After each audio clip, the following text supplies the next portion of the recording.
গল্পমালিকা শরণাগতি সুরেন্দ্রমোহন পঞ্চতীর্থ। লোকসমাজে প্রচলিত আছে, কোনো কোনো সময় একটি কথা একবার বললে তাতে ফল হয় না, দুবার তিনবার বলতে হয়।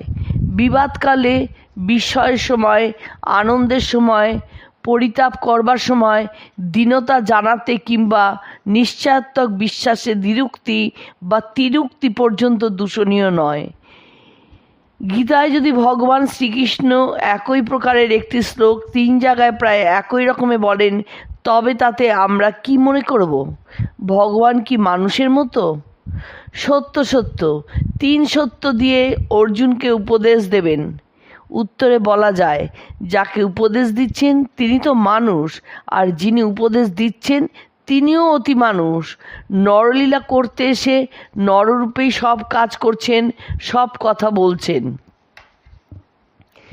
মন্মনা ভব মদ্যক্ত মজ্জাজি মাং নমস্কুরু মামে বৈশ্যসি যুক্তৈব মাত্তারং মৎপরায়ণ। একথা তিনি বললেন নবম অধ্যায়ে। শ্লোকটির পুনরুক্তি দেখতে পাই অষ্টাদশ অধ্যায়ের শেষ ভাগে। গীতা যখন প্রায় শেষ হয়, প্রথম ও দ্বিতীয় পাদ হুবহু একরকম, কিন্তু তৃতীয় ও চতুর্থ পাদে ভগবানের আশ্বাসবাণীতে বিশেষ জোর ফুটে উঠেছে। সত্যং তে প্রতিজানে প্রিয়সী মে। হে অর্জুন, আমি তোমার নিকট সত্য বলে প্রতিজ্ঞা করছি, কেননা তুমি যে আমার প্রিয়। প্রিয়জন ভিন্ন, ভক্ত ভিন্ন, অপরের নিকট আমি তেমন প্রতিজ্ঞা করি না। মন্মনা ভব, তুমি আমার দিকে মন দাও, অন্য কোনো দিকে মন না দিয়ে যা কিছু কাজ করছো সব আমারই প্রীতির জন্য করছো, এইরূপ মনে করবে। তারপর বললেন, মদ্যক্ত, আমার ভক্ত হও। তাৎপর্য, এই মনটি যখন একাগ্র হয়ে অচঞ্চল হবে তখন হবে তা বিশুদ্ধ, তখনই আসবে ভক্তি। তারপর বললেন, মজ্জাজি, আমার উপদেশ যজ্ঞ করো, জপযজ্ঞ, নামযজ্ঞ প্রভৃতি।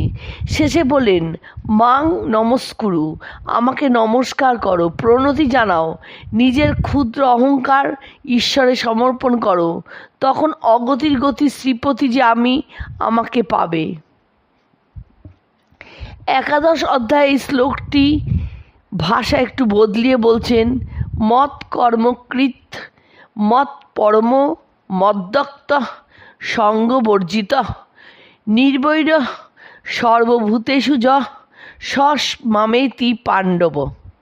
যে করে আমার তরে কর্মসমুদয়, যাহার আমি মাত্র পরম আশ্রয়। সর্বত্র যে অনাসক্ত ভক্ত যে আমার, কোনো জীবে শত্রুভাব নাহি কবু যার। এ সকল গুণে গুণী সংসারে যে হয়, সেজন আমাকে পায় হে পাণ্ডুতনয়। একই কথা তিনবার বললেন। তবু যদি দুর্বলের দেহে বল না আসে, তবু যদি সন্দিগ্ধের মনে সন্দেহ জাগে, আমি তো অত সব পারবো না, তখন অষ্টাদশ অধ্যায়ের শ্লোকটির পর ভগবান বললেন, সর্ব ধর্মান পরিত্যাজ্য মামেকং শরণং ব্রজ অহং তাং সর্বপাপেভ্য মোক্ষ ইয়াস্যামি মা শুচ। মা ভই কিছুমাত্র ভয় নেই। যে সমস্ত বললাম তা যদি না পারো, তবে এক কাজ করো, সমস্ত ধর্মকর্ম বাদ দিয়ে আমার আশ্রয় নাও। যদি মনে করো কাজ করলে তাতে পাপ পুণ্য আছে, দুঃখ ব্যথা আছে, আমি তাতেও বলছি, আমি তোমাকে সর্বপ্রকার পাপ তাপ হতে মুক্ত করব। মা শুচ, শোক করো না।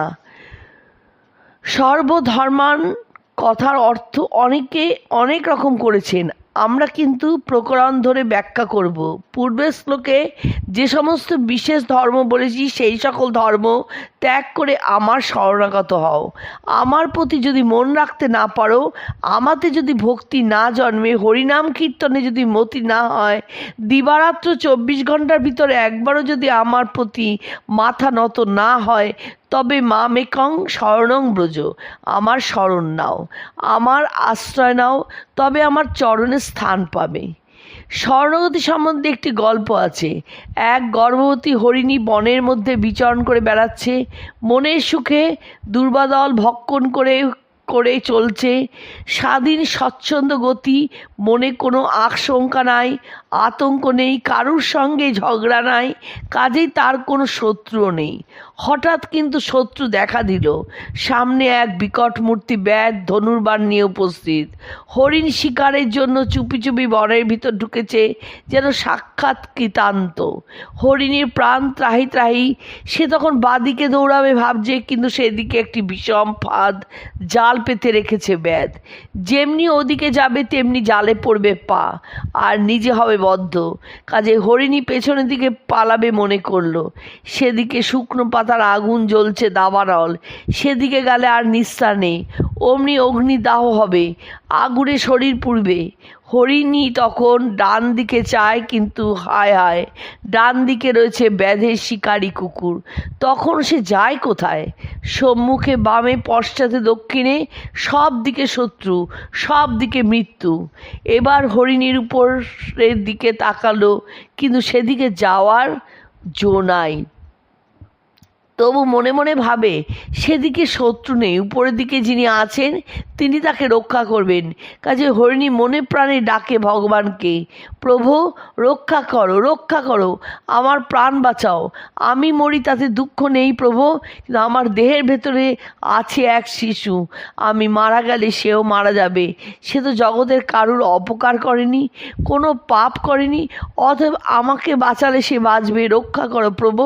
কৃষ্ণ কৃষ্ণ পাই মাম, কৃষ্ণ কেশব রক্ষমাম। তারপর ঘটল বড় আশ্চর্য ঘটনা। তবু জোরে আসলো ঝড় বৃষ্টি তুফান, যেন কাল বৈশাখী রুদ্র তাণ্ডব।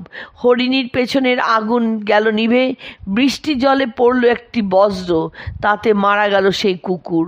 ঝড়ে জঞ্জায় তুফানে উড়ে গেল ব্যাধের জাল, আর বাতাসের সঙ্গে ধুলোবালি পাথরের কণা এসে ব্যাধের চক্ষু করল বন্ধ।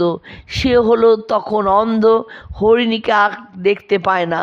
চারিদিকে চারি শত্রু নিপাত হলো, উপরে একমাত্র আছেন শরণাগত পালক, দীনজন রক্ষক, দুঃখ দৈন্য নাশক শ্রী মধুসূদন। রক্ষা করলেন তিনি হরিণীকে। আমরা সকলে বলে থাকি, রাখে কৃষ্ণ মারে কে, মারে কৃষ্ণ রাখে কে। সকল শত্রুর মধ্যে পরিবেষ্টিত হরিণী একমাত্র দিনের বন্ধু করুণা সিন্ধুর করুণায় বেঁচে গেল। কি আশ্চর্য ব্যাপার! সেই মুহূর্তে হরিণী একটি শাবক প্রসব করলো। সেই শাবক মনের আনন্দে দুধ পান করছে। ভাবুক কবি তখন বলছেন, ধীরে ধীরে চলতি হরিণী, সাধু সাধু বিধাতা। কিন্তু কথা এই, জীবের জীবন পথে শরণাগতি ও পুরস্কার দুই পরম সম্বল। হরিণীও পুরস্কারকে ছাড়েনি। সম্মুখে ব্যাধকে দেখে সে একবারও চেষ্টা করেছিল বাঁ দিকে পালায়, তারপর পা বাড়িয়েছিল পেছনের দিকে, তারপর ডান দিকে। নিশ্চেষ্ট সে কখনো ছিল না, কিন্তু সব চেষ্টা যখন ব্যর্থ হলো, তখন ভগবানের আশ্রয় ভিন্ন গতি কী? চারিদিকে যার বিপদের মেঘ ঘনিয়ে আসে, তখন সেই মেঘরাশি তাড়াতে নীরদ বরণ দুর্বাদ অলশ্যাম ঘনশ্যাম ভিন্ন অন্য কেউ ভরসা নেই।